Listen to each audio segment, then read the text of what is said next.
Good evening, and thanks for joining us for our latest Meet the Author talk. Tonight, we're going to be talking to Eva Chatterji about her latest book, Gallant Men. Before we do that, just a quick introduction to Barnform Publishing.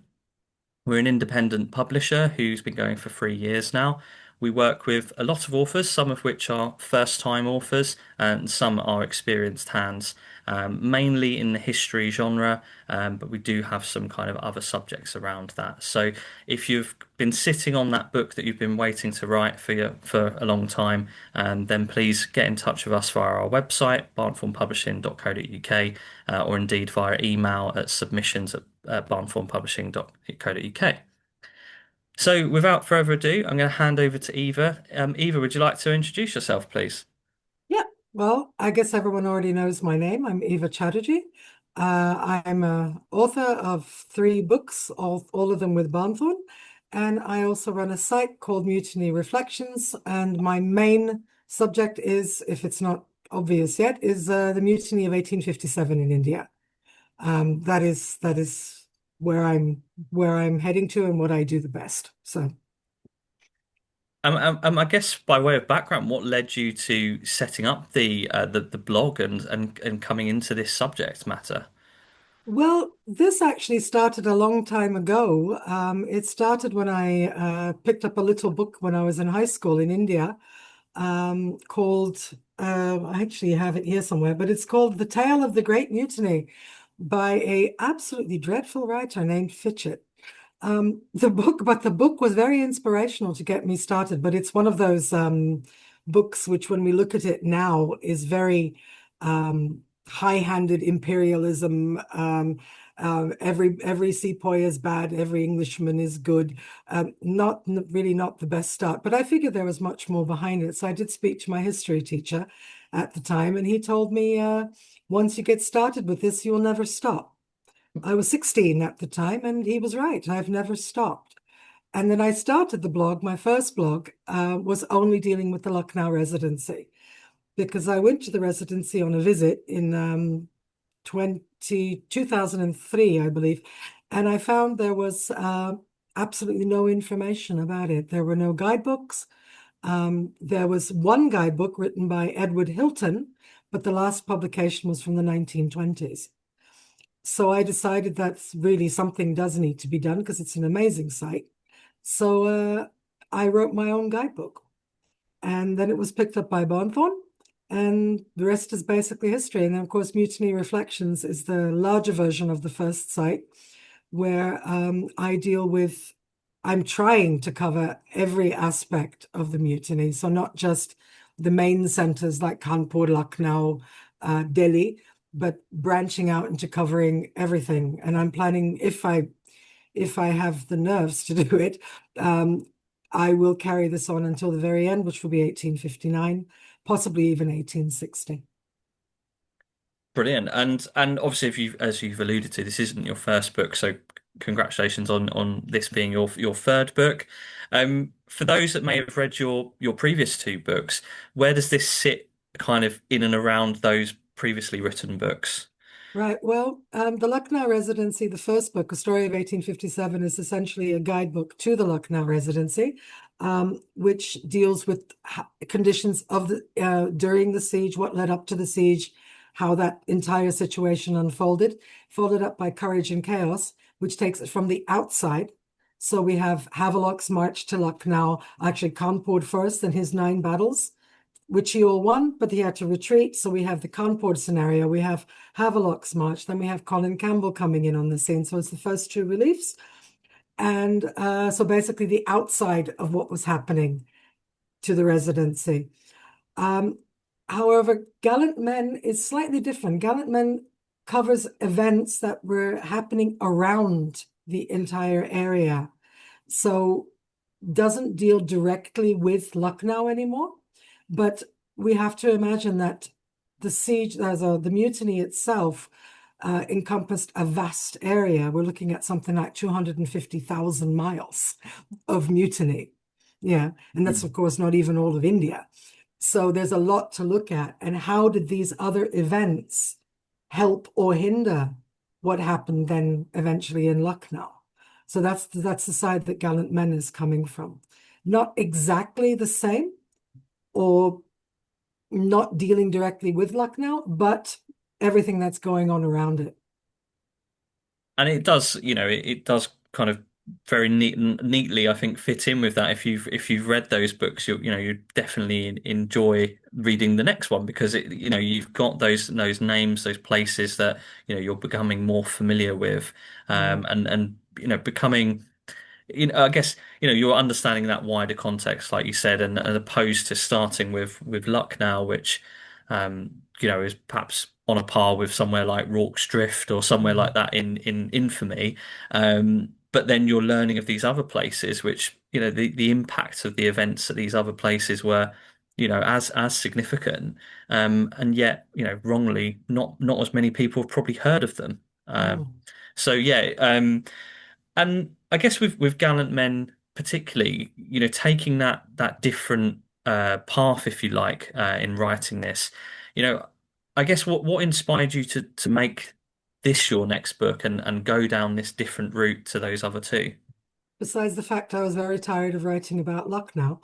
Um, no, basically, it's because the mutiny is usually looked at from three events: greased cartridges, Delhi, Kanpur, Lucknow. That's what most people know about the mutiny. Um, yeah. But what I try to do with the Gallant Men is to show the complexity of the mutiny, that it wasn't as you cannot boil it down to just simple events in one particular area. One has to look at it from the entire broad belt that it actually covered. So if we look at it, I mean, as I said before, 250,000 square miles. And that's just, that's when we look at that, that's roughly, I believe, three times the size of the United Kingdom. Yeah.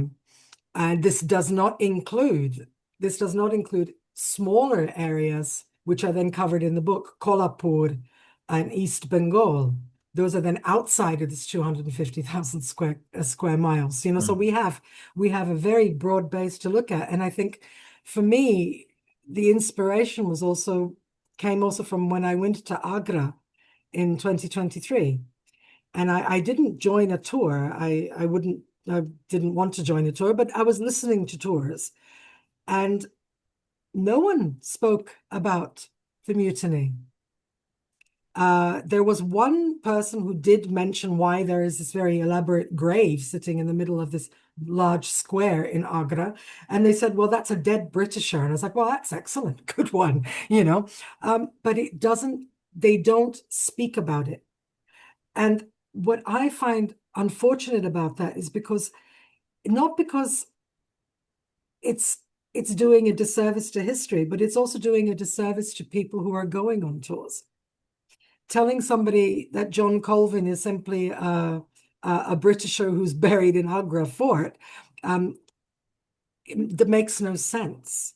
It makes no sense. So for me, it was like, well, okay, then why don't I add Agra to my book to see what was the importance? Where does this coming from? Why do we need to know about it in the context of the mutiny?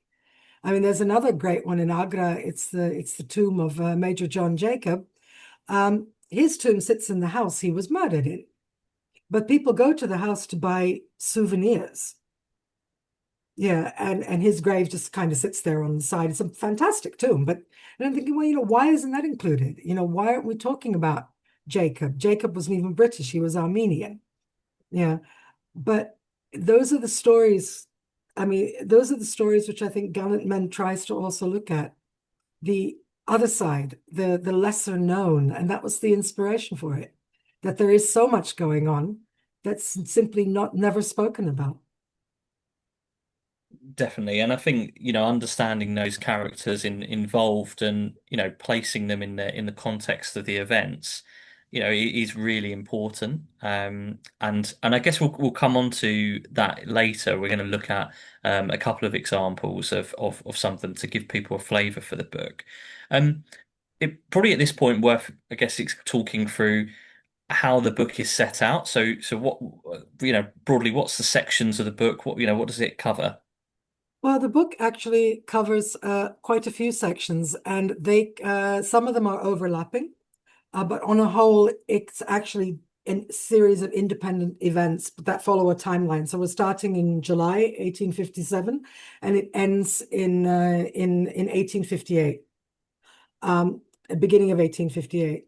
So, but I try to get as much of a geographical area as possible. So it starts in the Punjab with the mutiny in Jhelum, and then it continues on to Malwa, Rajputana. From there, from Rajputana, in Rajputana, of course, we meet the other Lawrence, the Lawrence no one ever speaks about, George. He had very famous brothers, John in Punjab and Henry in Lucknow. And George had actually just taken over from Henry in Rajputana, so he was on completely on new ground here. But that was his thing, and he did a pretty all right job, more or less. But what it also does, and what I'm also showing with the book in that sense is why these places were important. So if Jhelum had disappeared and fallen and been given over to the mutineers, they would have lost the river crossing. That would have impacted the siege of Delhi because reinforcements were coming down from the Punjab. When we move into Rajputana, we have Nimach and Nasirabad. Nimach is, again, these two places are sitting on junctions for the passage of troops, and Rajputana was very much sitting by itself. There were no reinforcements coming in, and there the people really had to rely on themselves. What are we going to do? Because there's nobody coming to help them, you know. So then, of course, we move on to central India, which segues into Malwa and the establishment of certain corps. So we have the Malwa Bill Corps. The Bills come up several times in the book. They come up in Indore. They come up in Rajputana as well. And this explains who the Bills were. They're basically a marginalized tribal community who had well, because they were no longer able to migrate as they used to be able to in the old days. They were being pushed into different regions. Many of them took to plundering. So what the British did, and actually the person who was firstly involved in establishing the Beale Course was James Outram. And Outram established the first Beale Course. And what he did was he brought them together with the idea that they would be the idea is basically it takes a thief to catch a thief. So they were there to intimidate other Beals. It's a rather bizarre way of looking at it, but they had to stop them from plundering because plundering is not good for anyone, and it was causing a lot of problems. So trying to organize them into units was their way of dealing with it, with greater or lesser results. Yeah, but the Beals do come up quite a lot, and of course, then we move into Indore, which another mutiny that many people don't speak about, but we have some very flamboyant characters there, like Henry Marion Durand, and the very unfortunate Maharaja Holkar of Indore, who was rather badly treated, even though he was one of the men who remained extremely loyal to the British. But the British were very much interested in listening to Durand's side of the story, because Durand, when the residency was attacked, he took it as a personal offense. And the British were not angry at Durand because the residency fell and he had to flee. They were annoyed with him because after he left the residency, he disappeared for 3 weeks. So that was the main problem. The thing is, Durand turned it around and he blamed Holkar. So there's a lot of this going on, which many people do not speak about, because Durand is put up as a very untouchable character of empire.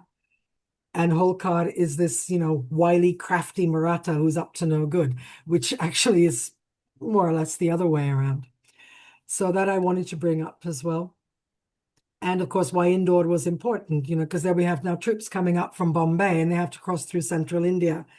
If the central India agencies fell, how are we going to get troops up from Bombay? Taking them by ship, taking them through Sindh, how are you going to get them there? So this was a very direct passage through India, was central India. And again, central India is very much ignored during the mutiny. From there, we turn our attentions to Agra, where there was a very interesting bunch of civilians. Everyone's doing something, but nobody's actually doing anything. which was rather interesting because it was the local capital governing the entire northwestern provinces, which basically is a region that stretches down from the Himalayas right down into central India. It housed the regional government, judicial courts, main tax archives, central treasuries of the East India Company. So if Agra had fallen, British administrative authority would have been finished throughout the entire middle part of India. So this is basically a look into what they did and what they should have done. And we go into the Battle of Shahganj in July. Again, a battle which the British like to say was a retreat. The Indians like to say is a victory. And in fact, it was more likely well, nobody won. Nobody won. We have a stalemate. Everybody has their own version of what happened. And I actually looked into Shahganj, what happened at Shahganj and how this all evolved and how it led then to everybody rushing into Agra Fort, slamming the doors shut and staying there till December. Yeah. So we go from there. And then, of course, from there, because it goes along with the timeline in July, Battle of Shahganj, which is also called the Battle of Sucheta. And of course, one of the corps that was involved in that battle came from Nimach. So now we have the Nimach and Nasirabad mutineers coming into Agra. Yeah. So that, of course, is how these things kind of overlap. You know, one's moving because they were moving towards Delhi and they were going past Agra. Yeah. So then, of course, we move now into Bihar. Bihar is mostly ignored. We have the mutiny in Dinapur, which leads to the siege of Arrah. Now, the siege of Arrah, this entire area that was important, they were using the rivers at the time to transport troops. So if Bihar had fallen, Dinapur was gone, your river is over. You're not bringing troops by river anymore. And they also had the governmental stud in Buxar. So now you're going to lose your horses as well. This is not good. Very, very bad. So they had to keep Bihar stable and organized and try to hold it as well as they could. So, of course, when you have a very unfortunate general named Lloyd in Dinapur who does everything he possibly can to ensure that there's a mutiny, he did a very good job. Then he blames it on the fact that he had gout and he was old. Well, you know, and he blamed his subordinate officers because basically what had happened, he didn't want to disarm the men, he wanted to remove their ammunition. But he forgot that the ammunition carts had to pass through the sepoy lines to get to the magazines being protected by the British.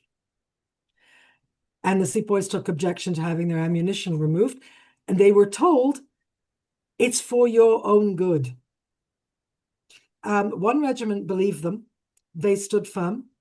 But the soldiers of the 10th, I believe it was the 10th or the 37th, I'd have to look that one up, but the British regiment that was there, they didn't realize that this sepoy regiment was standing down. They thought they were about to mutiny. So they opened fire on them. So what you have now is a mutiny which did not need to happen. And what happens, all of these sepoys, they rush for it, they run for it, they're being fired at, they're running, and they head towards Arrah. And Arrah was an insignificant little town, important because of a railway junction, but it was there.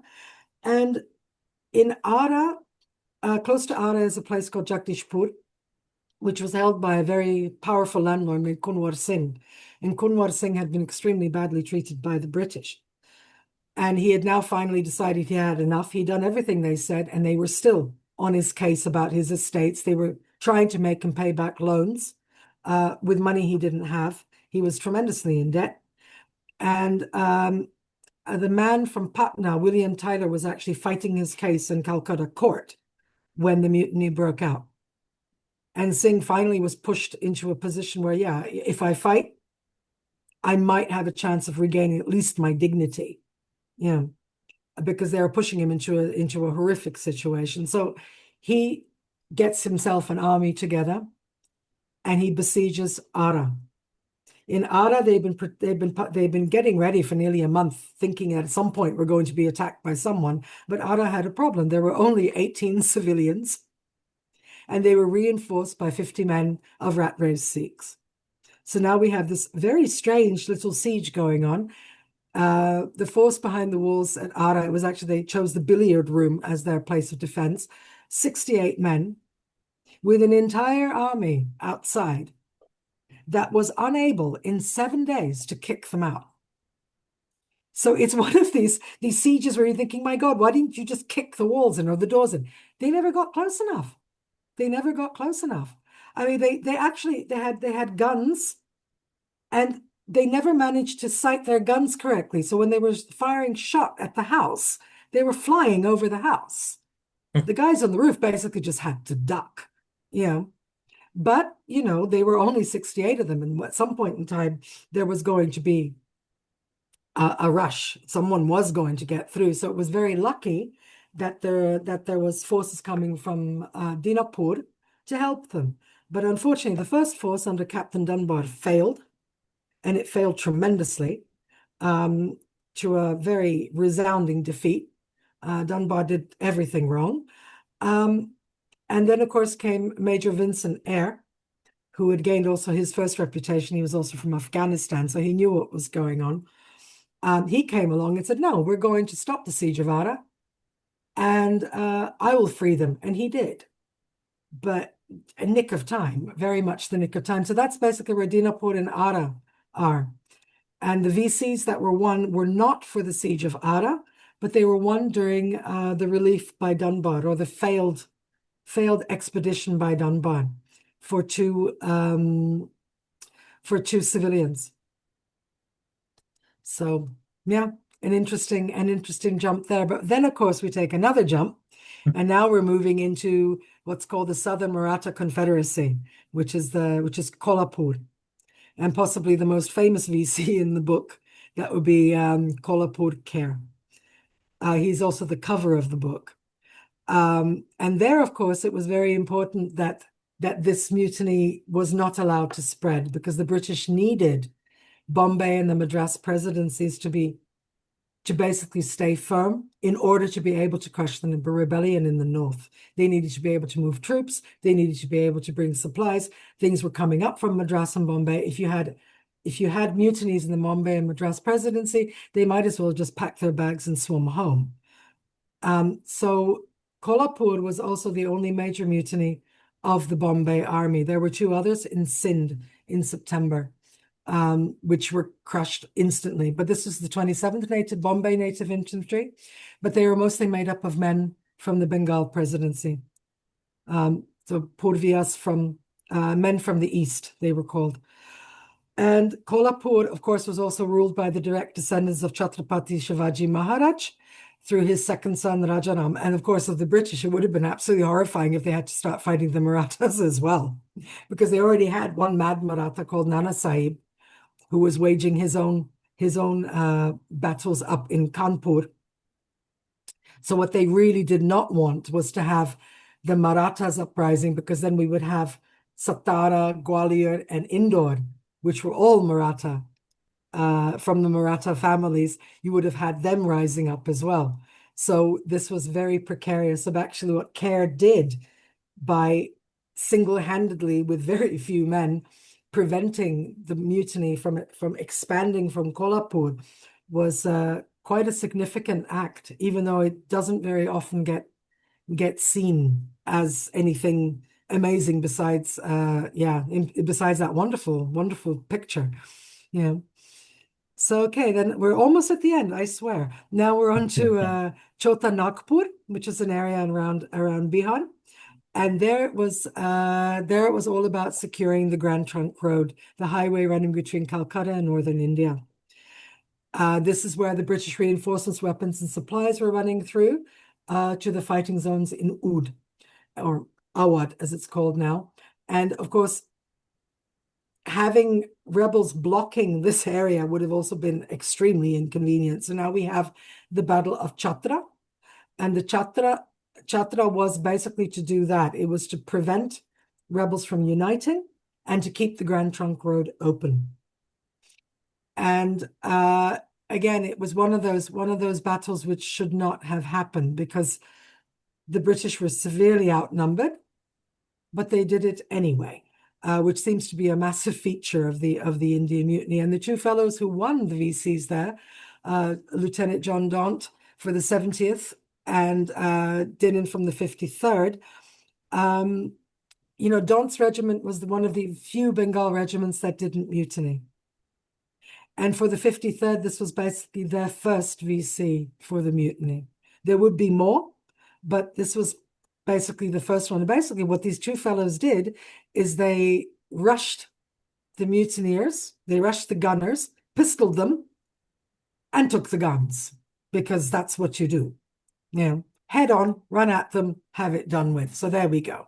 And that was basically the Battle of Chatra, but it was to stop even more spreading around. And basically now what happens, Bihar fractions off, and we have little battles going on here and there and everywhere, which will now continue until 1860. So the rousing victory, maybe not, but it prevented them coming together into a cohesive force. So now from here, we go back towards Agra, because now it fits into the timeline. Battle of Chatra is in October. Now we go into Fatehpur Sikri, 23 miles outside of Agra. It's an abandoned city. Akbar is abandoned city. And what happens here, Fatehpur Sikri, after the battle for Agra, which happened in the beginning of October, when the mutineers were routed away from the fort, what happens here now is they're directionless. They don't know where to go. So they're using Fatehpur Sikri as their rallying point. Now, of course, having a rallying point this close to your capital is not a good idea. So now the British in Agra decide they need to take out a force to Fatehpur Sikri and basically clear the place out and make sure that they can't start gathering themselves there again.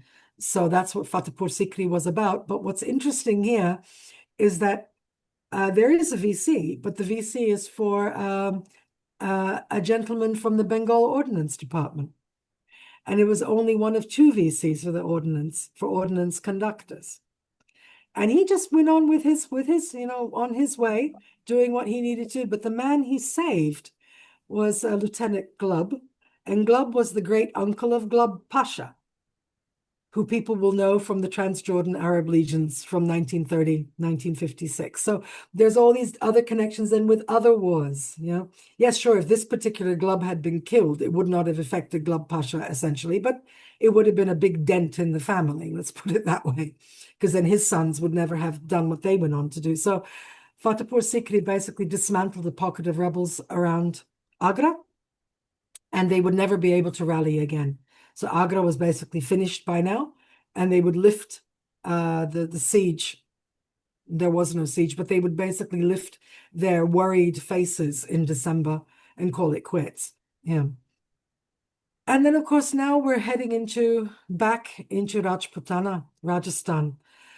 And this is a very curious story of the Jodhpur Legion, one of the many forces that were demanded by the British to be raised by princely states. So there would be the Gwalior contingent, the United Malwa contingent, and the Jodhpur Legion falls into that as well. But the Jodhpur Legion, many of the men were not from Rajasthan. They were from Oudh, Bihar, and the eastern Gangetic Plains. So when the mutiny started, their loyalties were not in Rajputana, Rajasthan. They were with their brethren up in Delhi. So the Jodhpur Legion was essentially trying to get to Delhi. And they didn't. They would be wiped out at the Battle of Narnaul on the 16th of November. And of course, 16th of November, very important for Lucknow. That's Sir Colin Campbell's great day in Lucknow. And the VC of David Francis Brown. And he won his VC for the first European Bengal Fusiliers. He was the youngest of the 5 men for that regiment to win a Victoria Cross. So an interesting Victoria Cross as well. And yeah, it's very, very sad for the Jodhpur Legion because their officers, they were the cream of the crop. The Legion was the cream of the crop. They had the best horses, they had the best equipment, they had the best everything. And their officers walked away looking fairly foolish because All three troops of cavalry, all 8 companies of infantry, and all of their artillery mutinied. All they were left with was 3 company of Beals. Yeah. So you've lost everyone. Yeah. And for the Jodhpur Legion, it was an absolute disaster. They never made it to Delhi. They never made it past Haryana. Yeah. So a very sad ending to what was actually an incredible force. Yeah. And we're almost at the end now, because now we're shifting all the way to East Bengal, where we have Dhaka and Chittagong. And these mutinies happened in November. And using the word mutiny here is very, very broad, because again, this takes us into the realms of whose fault was it. The regiment in Chittagong was the 34th. There was 3 companies of the 34th Regiment. 34th Regiment, as we know, Bengal Native Infantry, was the regiment of Mangal Pandey. Now, Mangal Pandey, if we look at the 34th, had never had a good reputation. They had been causing trouble for quite some time. Mangal Pandey brought it to the head, but he also got himself hanged for it, along with another Jemadar. But the 34th, the 3 companies of the 34th in Chittagong were basically being punished for being the 34th. They had been doing their duty. They had not caused any trouble. They had done everything they'd been told, but the British were still not happy. They were distrusting them. They were making their lives difficult. When the poor men were trying to go on furlough, they were being stopped. They were being questioned. They were being harassed. And finally, the 34th, no one's quite sure what happened. They didn't kill their officers. They didn't cause much of a ruckus. They attacked the treasury, but everyone did that in the mutiny. And they basically just walked away. They walked away. They wanted to go home. They'd had enough. They'd had enough of this endless, I think at a point when you're hounded to the point where you're not trusted, they're never going to trust you because you wear the number 34. They'd had enough. But then, of course, what the British did is they hounded them to the death. The 34th Regiment disappeared. Those 3 companies then disappeared. They were hounded all over East Bengal. And the very last man of them was caught in March 1858. But a lot of those men, they starved to death in the jungles. They never got out of the East. So that was a very, very sad ending for them. And then, of course, now we have Dhaka, which is the 73rd. Again, they had done nothing. They had been doing their duty, and the British were paranoid. They were very, very paranoid that we're going to have this great uprising. Now, of course, if East Bengal had had an actual mutiny and a massive problem, that would have been the back door of Calcutta.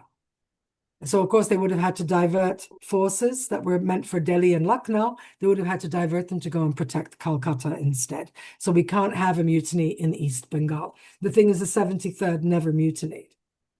They were going to be disarmed, but the disarming did not turn out very well.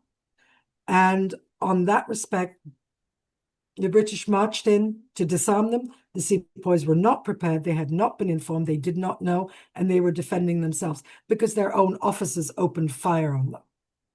So their position was very, very, they were taken very much by surprise. And yes, we have a VC here, a very young gentleman named Arthur Mayo from the Naval Brigade, not the Shannon or the Pearl, the Royal Navy, but the Indian Navy. And I believe he was attached to the Zenobia. But anyway, he rushed the guns, does a very wonderful deed. He receives a Victoria Cross. But the thing is, it shouldn't have happened this way.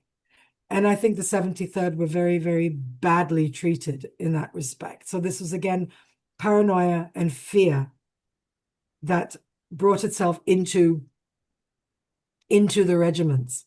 Yeah, and we can't forget that the sailors who came down from Calcutta to Dhaka were not particularly nice. These were very rough and ready sailors. They were picking up people from the streets and putting them into the naval brigade. So any brigand who had once served on a ship could now join the naval brigade. I mean, even the people in Dhaka were complaining about them because they were extremely bad-tempered and bad-mannered. And they treated the sepoys extremely badly. And the sepoys had actually been complaining about their treatment at the hands of the sailors.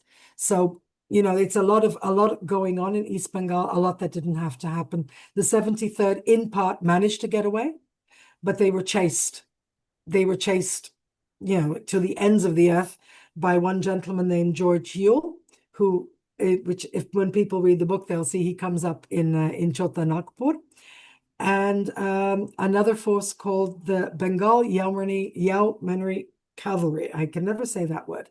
Anyway, the BYC, a very spontaneously raised unit in Calcutta with very nice horses and wonderful uniforms, who fought 14 battles during the mutiny, and they were called Shaitan Kapultan, the Devil's Regiment, because they were that vicious. Um, and yes, anybody who came up against them learned to fear the Devil's Regiment. So yeah, there's actually in the annex, in the appendix, I put a short write-up about them. And then finally, we're heading to a place that nobody ever speaks about. It's called Kumaon, which sits basically between Nepal and India. And the case was here. There was not a mutiny, but we have rebels trying to move in to Kumaon, Nainital especially, and that entire area, because they would like to have established strongholds in the Himalayas, which would make it difficult for the British to get at them. And the British could not allow that to happen. So they had to keep Kumaon stable, provide assurances to Nepal, because Nepal was providing assistance to the British. Jung Bahadur was bringing Nepalese Gurkhas down from Nepal. He'd started in July to bring them down. So they needed to allow for the passage of Nepalese troops. But if Kumaon is gone, then he's got to take a very large roundabout way of getting into India. So they needed to keep this going. And what happens here, there's nobody coming up here. Nobody is coming to Kumaon. So these guys are here with their Gurkhas, with their Gurkha regiments. And it's the Gurkhas who are now protecting Kumaon with their British officers. And that, of course, leads to the last VC in the book, which is John Adam Tytler. And it was the first officer to be awarded a VC for a Gurkha regiment. So a very interesting ending. Again, a place nobody has heard about. When people go to Nainital now, they go there for the boat rides and the balloons, but not for talking about the mutiny. And of course, the end of the book, finally, I put in 4 appendixes, which is the Battle of Mansing's Garden, which deals with Agra. We have the BYC, and then there's Nimbahera, which of course adds to what was happening in Nimach and Nasirabad, especially Nimach, and ends the citation for the VC for James Blair, whose was the first VC for the Bombay Cavalry. And Kolhapur Kher was the first VC for the Bombay Infantry. There were only 6 VCs for the Bombay men in the entire mutiny. And the last is the Abor expedition, which I put in there to give a slightly different viewpoint of what Midship Mayo was going through, because the Naval Brigade was kept in that area until 1859. And they were now not dealing with mutiny, they were actually dealing with suppression of local people, which in this case were the Abors.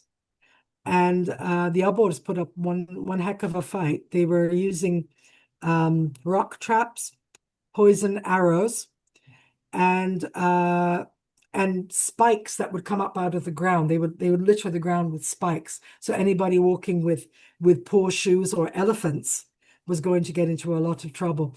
And the poison that they were using was very, very insidious. I mean, it would basically cause rot. So their officer, their main officer, who didn't know how to treat it, he was treating it like a snake bite. He was sucking out the wounds himself to try to prevent the men from getting gangrene or sepsis. And Mayo actually did receive one of these poison darts. Thing is, he then afterwards he retired. The Indian Navy as such was abolished when the East India Company transferred to the Crown. And Mayo quit. He went home and he became a deacon at the age of 22. And I'm wondering sometimes how much of the Abor expedition actually had to do with him just basically saying, I've had enough.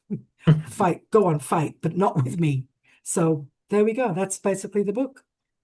Oh, that was amazing, Eva. That was such a, so many subjects there you've touched upon, and it's a really good, I guess, advert for what you've done in the book.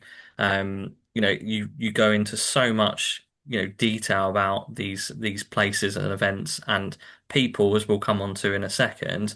And you do it great justice.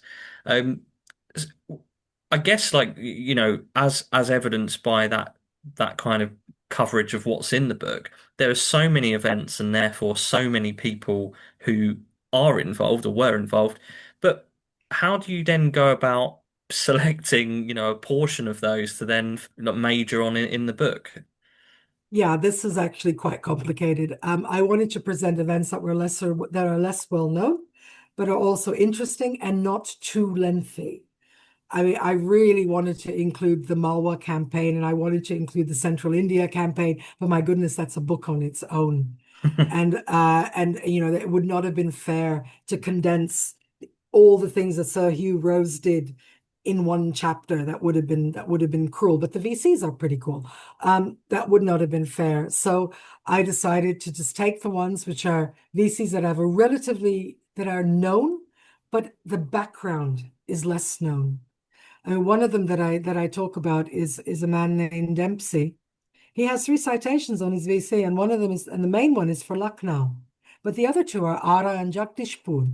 And not many people know anything about Arrah and Jagdishpur. So that's why I was trying to add them into the book. And of course, I was trying to take, people that nobody speaks about. Nobody speaks about Tytler and Kumaon, or Kolhapur Kher is very well known, but that's the painting. So what's the background of the painting?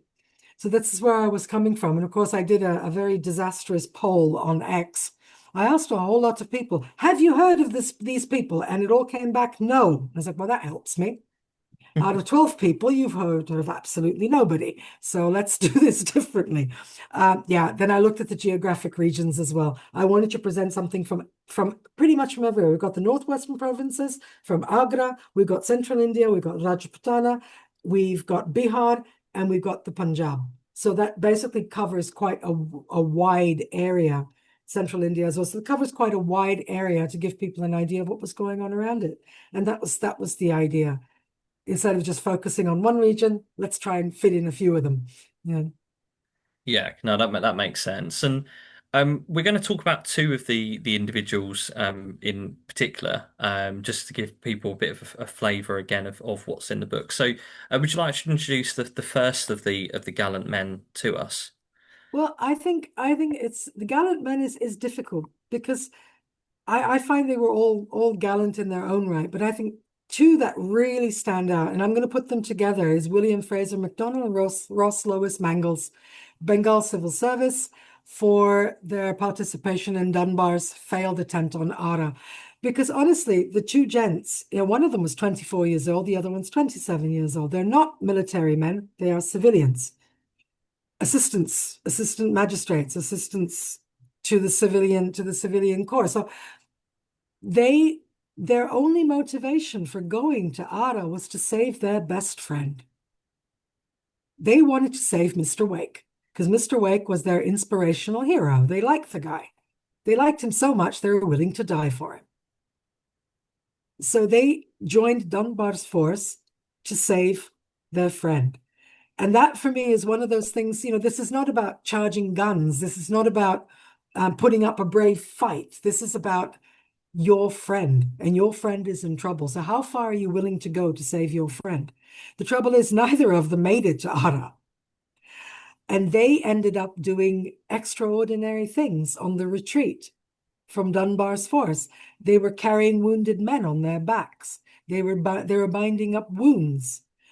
They were trying to keep the force together to prevent them from running off in different directions.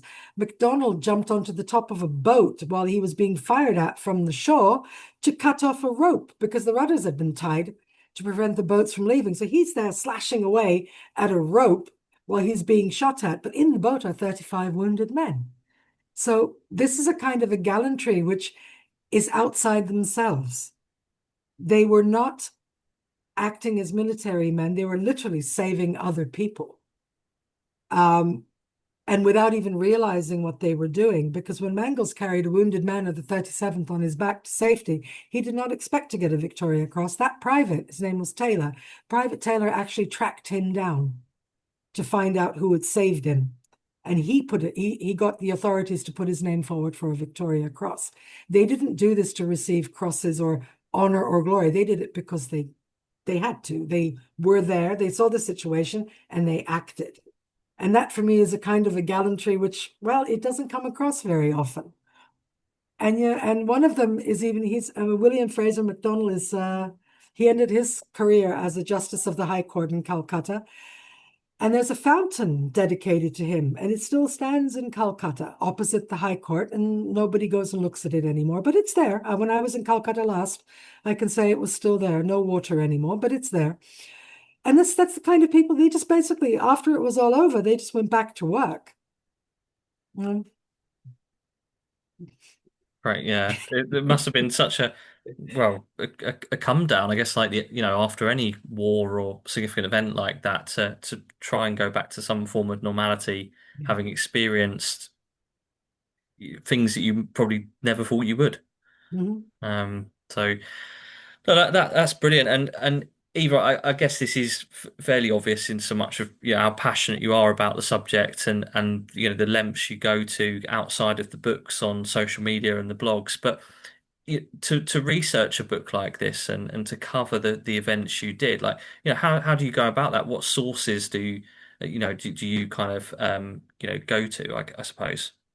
Well, I think one of course, one always, whenever I hear of something or read something that would be interesting, of course, I first open up my trusty Kays and Mallesons and see what they have to say. And for little events, they have very little to say. So we generally put Kays and Mallesons aside. We put Rice Holmes aside. We put Forrest aside. We put Cave Brown aside. Cave Brown is interesting for Punjab, though. But then I have to start looking into the little, slightly less interesting or slightly more obscure sources, which are the state gazetteers. Gazetteers have a tremendous amount of history written in them. So it's a good way to start. Okay, good. This is the gazetteer of, let's say, Arrah, or the gazetteer of Dinapur, gazetteer of Agra. Where does this come from? So the gazetteers, the ones I'm usually using are from the early 1900s. There are earlier ones, but they're harder to find. So from 1902, 1907, then I start reading the histories in the gazetteers to see what they have to say about the mutiny, and they tend to be rather detailed, actually. So I take it from there. Then I look into what personal accounts I can find. So George Lawrence wrote his autobiography. Brigadier Showers wrote his autobiography. Colonel Pritchard wrote his autobiography. So then I start looking at the autobiographies. What can I pick out of here? Where are we going from here? And then I can start and also look at Indian sources. For example, Rajasthan's role in the struggle of 1857 or the revolt in central India by Kushalal. Then we have Yadav revolt in 1857 in Haryana. So then there's those things I have to look at. And there's plenty of articles from the proceedings of the Indian History Congress, which I find then on JSTOR. So it's a very exhaustive process.